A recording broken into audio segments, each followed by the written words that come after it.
On that day, Ramraya brought to Turuska officials into the assembly and said, "These are the Jilani brothers. They have become enemies of the Bahmani sultans. Therefore, they will join us in fighting against the Bahmani sultans. Please grant them permission to join us." I stood up and said to Sadashivaraya, "Your Majesty, with the current soldiers, we can confront and defeat the Bahmani sultans. We do not need these Jilani brothers or the many soldiers they bring. These Jilanis, who once collaborated with the Bahmani sultans, have now come to ally with us, betraying their former allies. What guarantee is there that they will not betray us in the upcoming battle? Therefore, it is better to disregard them and send them away." Ramraya, suppressing his anger, addressed the assembly, "Your Majesty, we now have many traitors in our ranks. Some officials have already left us to join the Bahmani sultans, and many more are ready to do so. At such a time, having someone like Jilani with a large army on our side would mitigate any harm even if our own people join them. Do not miss this opportunity due to the words of these traitors." As Ramraya pointed at me and accused me of treason, my anger reached its peak. I first apologized to Sadashivaraya for speaking out and then addressed Ramraya, "Forgive me for speaking this way, Your Majesty. Did you just call me a traitor? Generations of people have protected Hampi city and the Vijayanagara Empire with their lives. If you go back a few years, you will see who laid the foundations of this Vijayanagara Empire.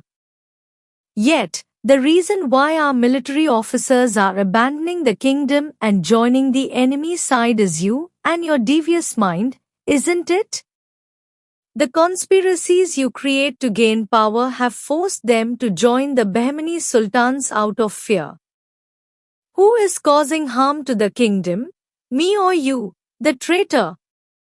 In the assembly, everyone fell silent when I spoke against Ramraya, who was considered by some as the de facto king after the real king.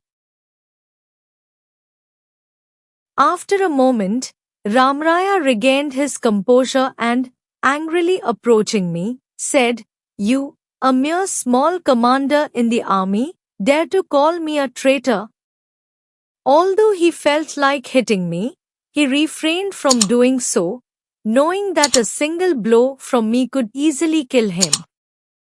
Therefore, he did not muster the courage and instead said, "For calling me a traitor, I am dismissing you from your position immediately. Leave from here." I smiled slightly and replied, "At least I have an official position as a commander from the government. But how can you dismiss me from my job when you hold no official position? You are merely a son-in-law to the illustrious Sri Krishna Dev Rai. He appointed you only as a guardian to Achyutraya. However, everyone knows the conspiracies you have been plotting to seize power. Despite your numerous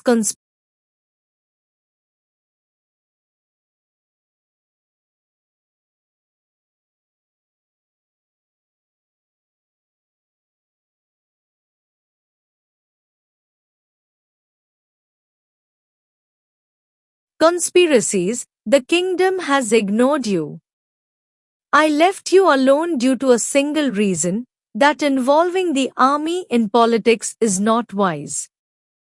But if you now gamble with the army and the security of the kingdom for your political ambitions, I will not stand by silently. Even so, neither you nor your military leader has the authority to remove me from my position. Only King Sadashivaraya has the authority to remove a central government official like me," I responded. Ramraya went to the king and said, Immediately remove this person who insults me so much from his position. Sadashiva, unsure how to respond to the issue, announced that the assembly was adjourned for the day and slowly left for his palace. Feeling deeply insulted, Ramraya left in anger, glaring at me as he departed. I also returned to my home.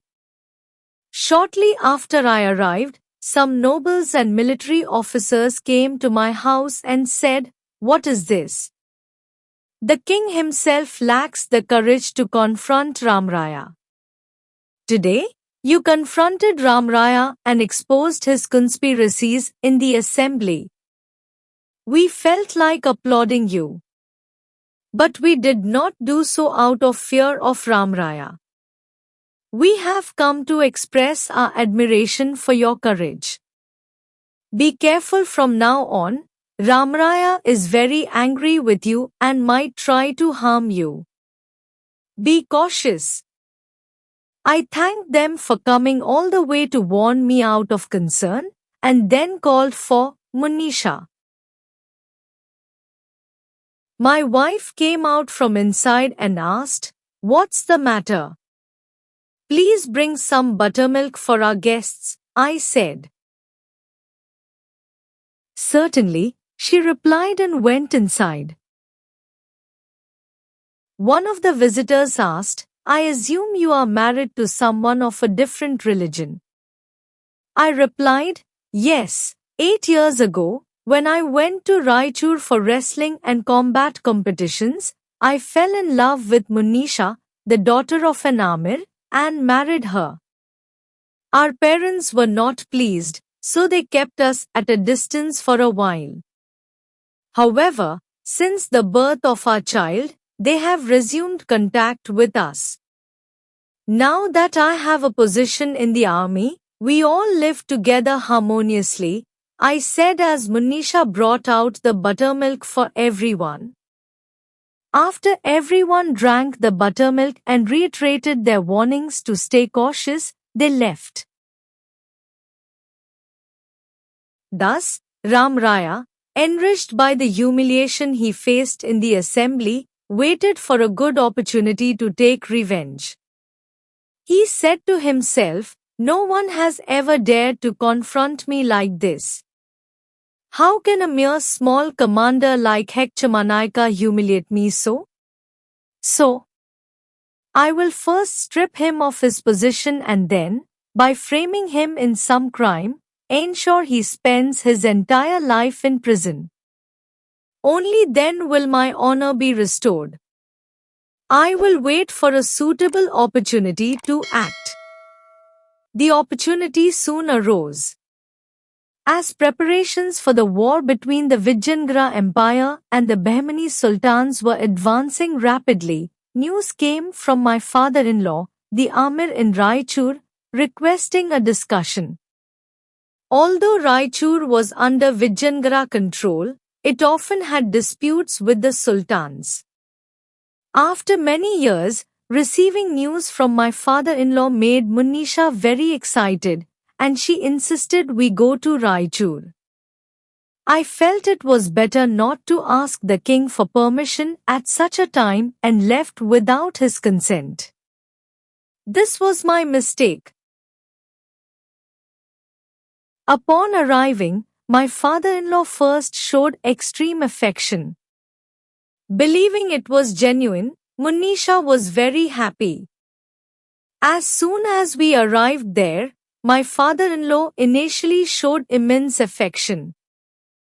Believing it was genuine, Munisha was very pleased. That evening, while having dinner, my father-in-law revealed the real matter. "I heard you had a dispute with Ramraya recently. I have received a proposal from the Bahmani Sultans. They have suggested that if you can persuade some of your soldiers to cooperate with them in the war against the Bahmani Sultans, they will grant you a high position and some jagirs. They asked me to persuade you for this. That's why I called you to discuss this. I stopped eating and closed my eyes for a moment. Hearing the clattering of dishes, I opened my eyes to find Munisha had thrown all the dishes in front of her to the ground and said angrily, "After so many years, you suddenly remember your love for your daughter? You came to ask my husband to commit treason. The only reason you haven't been beaten by my husband is that he still considers you his father. I do not want to stay here at all. Let's go." Without saying anything further, I left the place with Munisha, ignoring her mother's calls. At that moment, I felt fortunate to have a wife who truly understood me. As soon as we left, my father-in-law met with the Bahmani Sultan's representatives and said, "You couldn't even win over your own son-in-law. Anyway, let him go." After he left, one of them suggested, "Shall we kill this Hekchemanaika who came here alone?" Another responded, "Killing just one person won't benefit us. All those opposed to Ramraya are now behind him. If this man joins us, many soldiers will come with him. Let's give him another chance. Also, make sure Ramraya knows about this Hekchemanaika's visit. The rest will take care of itself as Ramraya will dig his own grave." Everyone else smiled slightly at this. The next day, when I went to the king to discuss the war preparations, he spoke to me rather curtly. Assuming he was preoccupied with thoughts of the war, I was leaving when he casually asked, "Hekchemanaika, I didn't see you in the assembly yesterday. Is everything well with your health?" I thought he might ask why I went to enemy territory without permission and decided to avoid this unnecessary discussion. So, I replied, "Yes, King, I wasn't feeling well yesterday and took rest at home." At that moment, Ramraya, clapping his hands, emerged from behind a pillar and said, "See, King, I told you. This Hekchemanaika has indeed aligned himself with the Bahmani sultans. One of my spies saw you coming from Raichur last night. I have reliable information that you went there." I said, "King, it is true that I went to Raichur to meet my father-in-law." Ramraya retorted, "Tell another lie. Earlier, you denied going there. Now you admit it. What other falsehoods will you tell? Does your foolish king even understand?" As I was about to explain, the king interrupted, signaling that it was enough. He said, "I can't figure out who to trust and who not to. You may leave now." Realizing that Ramraya's words had already poisoned the king's mind against me, I felt that further discussion would be pointless. I left the royal palace, feeling regretful about the mistakes I had made, and sat on a nearby wall, reflecting on my situation. After a while, Ramraya came to me and said, "You said only the king has the right to remove you from your position, and he has now issued an order dismissing you and revoking your powers. Here is the document." He handed me a letter. As I read it, tears welled up in my eyes at the loss of a position I cherished. Seeing this, Ramraya said, "Don't cry over losing your job. I will tell my people and get you a position as a common soldier. But beware, if you ever cross my path again, even that small position will be taken away. Be careful." He then left, determined to stay in the army until the war with the Bahmani sultans was over, I accepted the position of a common soldier given by Ramraya and took up duties at a fort near the protective walls of the Hampi city. With no one left in the assembly to challenge him, Ramraya not only incorporated the Jilani brothers into the Vijayanagara army but also assigned them high positions. Munisha, aware of the situation, encouraged me, saying, "The truth will eventually come out one day. Be courageous." I then asked her, "Tonight, I need to wear my military uniform and report to the fort. I have to go to Goa and return." "Why are you going to Goa now?" she asked. "I'll tell you later, but don't forget to report for duty tonight," I said, and then mounted my horse and swiftly headed towards Goa. The next evening, I returned from Goa after finishing my work.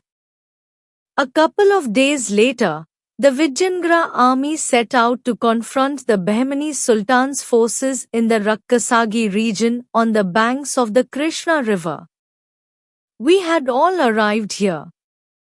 Then Hekchamanayaka concluded his story and also recounted the tale of Hampi, saying, "The future of tomorrow's battle is known only to the divine." He mentioned that it was already late, so everyone should go and rest as a great battle was to take place the next morning. With that, those seated around him, after hearing everything, comforted him, saying, "You are a great patriot, Hekchamanayaka. This should not have happened to you," and they went off to rest. By then, it was already midnight. As those who had been awake till then were given a chance to rest, they went to sleep. Hekchamanayaka, sharing his grief with his fellow soldiers, found solace, and that night he slept peacefully. The next morning, all the soldiers woke up, departed from Rakkasagi, and moved towards the Bahmani Sultan's army. After traveling some distance, the Bahmani Sultan's army was spotted ahead. Ramraya divided the Vijayanagara army into three parts, one under his younger brother Tirumalaraya, another under Venkatadri Raya, and the remaining part under his own command, preparing to confront the Bahmani Sultan's army. Thus, the soldiers were ready for a grand battle. The Bahmani Sultan's army, seeing the Vijayanagara army, appeared to be less in number. However, the lack of proper leadership among the Vijayanagara army was evident. Everyone waited anxiously for the battle to begin. In one corner of the army stood Hekchamanayaka. Although the soldiers around him were new, they now recognized him. Furthermore, by the time the battle was to start, nearly half of the soldiers knew the story he had shared the previous night. Seeing the respect the soldiers had for him filled him with pride. Meanwhile, Karthavaraya, with some soldiers, was advancing towards the Bahmani Sultan's army. Ramraya stopped him, saying, "Our soldiers have not yet fully taken their positions. Wait a bit longer before starting the battle." Ignoring Ramraya's requests, Karthavaraya insisted, "You said I was useless and incompetent for the mistake last night. Now, if I don't go and subdue them, I am not Karthavaraya." He took some soldiers with him and infiltrated the Bahmani Sultan.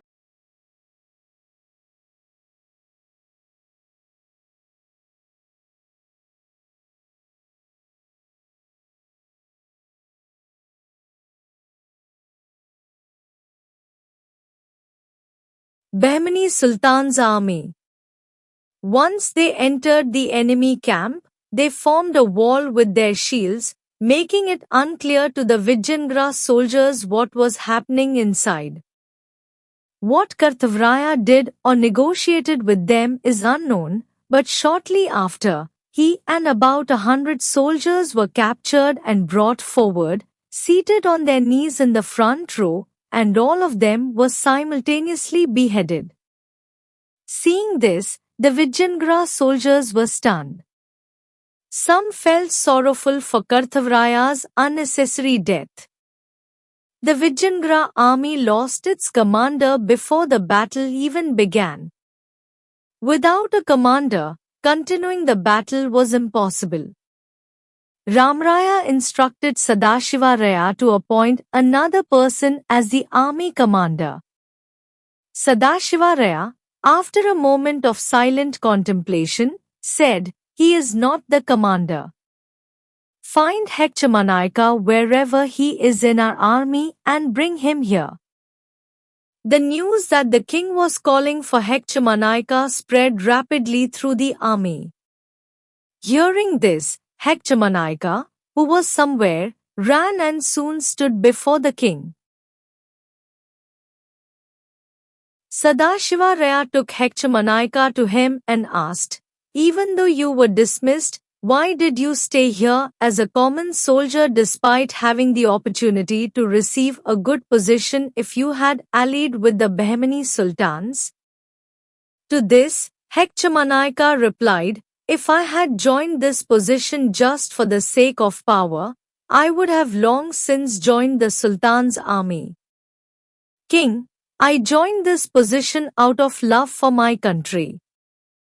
That's why I prefer to die as a common soldier for the Vijayanagra Empire rather than live enjoying the positions given to me by them." Sadashiva Raya responded, "I heard everything you said last night. I made a mistake by removing you from your position, doubting your patriotism. Therefore, I want to correct that mistake now. I know you have the ability to lead this entire army. Hekchamanayaka, you are appointed as the commander of the Vijayanagra Empire's entire army. Lead the army in battle." He handed him a special command insignia.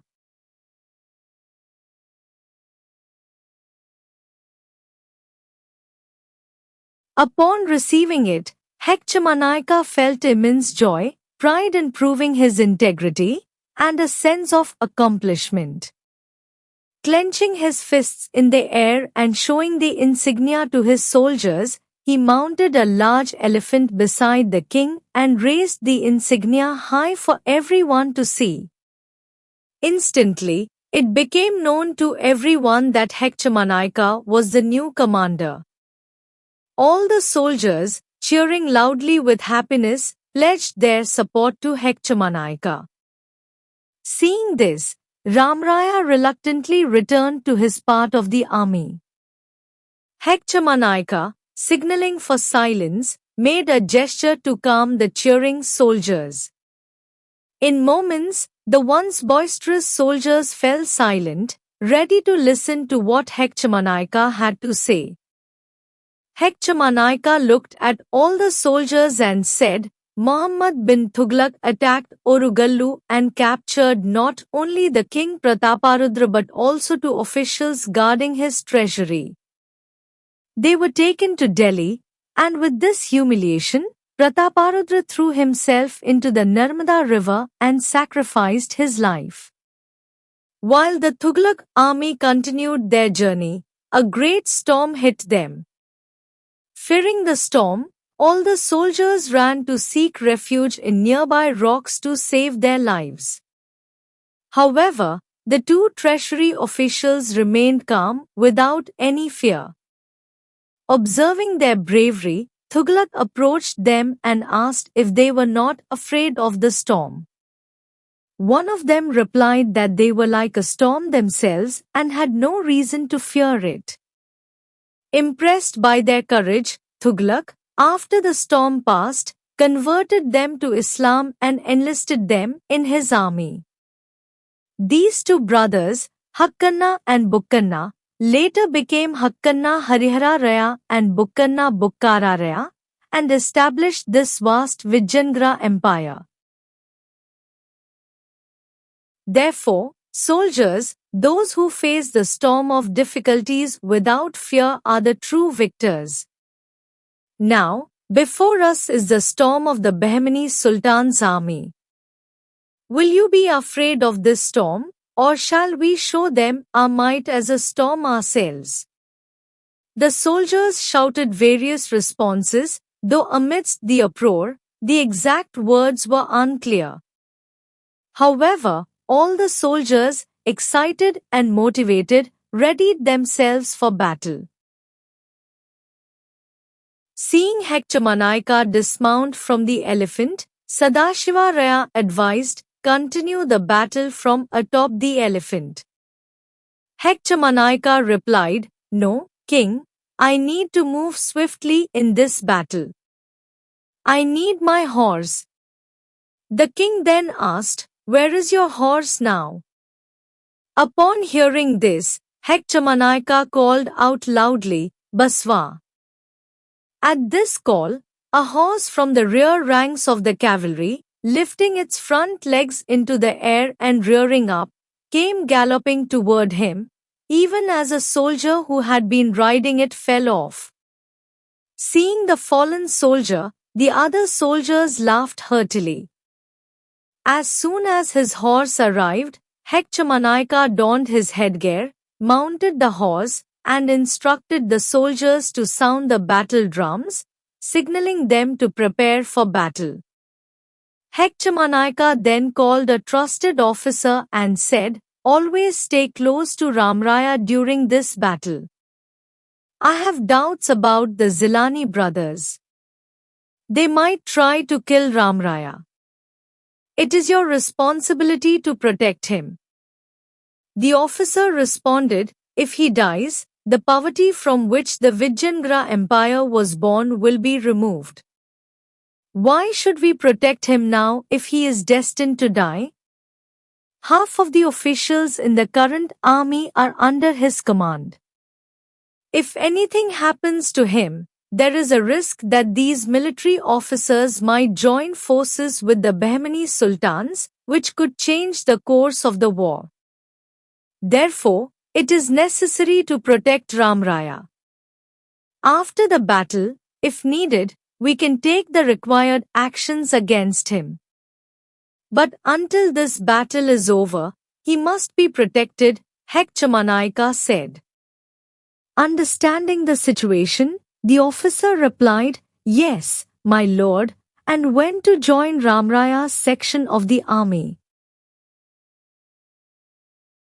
The Sultan's army also began to prepare for the great battle by sounding the war drums. The Bahmani Sultan's army advanced slowly, bringing their artillery forward. Until then, the Vijayanagara soldiers, who had never seen artillery before, looked at them with curiosity and discussed among themselves about these new weapons.